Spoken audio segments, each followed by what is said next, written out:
Il existe une autre technique d'alignement qui s'appelle les flottants, qui permet de faire des mises en page très intéressantes sur nos pages web. Alors pour voir le principe, je vous propose de rajouter une image au début de ce texte. Par exemple une image de Zothor que j'ai mis dans le même dossier.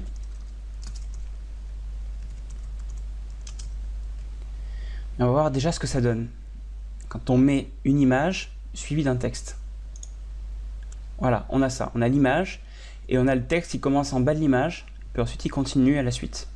Et nous là, ce qu'on aimerait, c'est faire en sorte que le texte entoure l'image, qu'il englobe l'image. Et c'est justement ça le principe des images flottantes. Alors pour rendre l'image flottante, ce que je vous propose, c'est de donner un nom de classe à notre image pour la repérer en CSS. Voilà, on l'a appelé Zothor.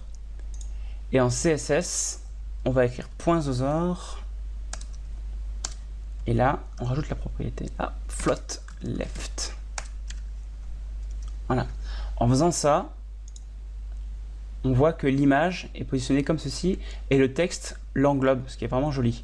On peut aussi mettre l'image sur la droite avec float right. Par contre, si vous voulez faire en sorte à un moment donné dans votre texte que le texte à la suite continue en dessous de l'image, là, on va devoir faire autrement. Alors, je vous propose de regarder ce que ça donne. On va réduire un petit peu la quantité de texte. Ici, on va faire un deuxième paragraphe à la suite. Voilà. Vous voyez, on a un premier paragraphe, un deuxième paragraphe à la suite. Et on aimerait que ce deuxième paragraphe continue à la suite de l'image et non pas qu'il englobe l'image. Pour ça, on va utiliser une autre propriété. Alors, on va l'appeler par exemple classe ligne pour dire qu'on veut aller à la ligne. On donne le nom qu'on veut, point ligne. Et là, on va écrire clear right si on veut faire en sorte d'arrêter un flottement à droite.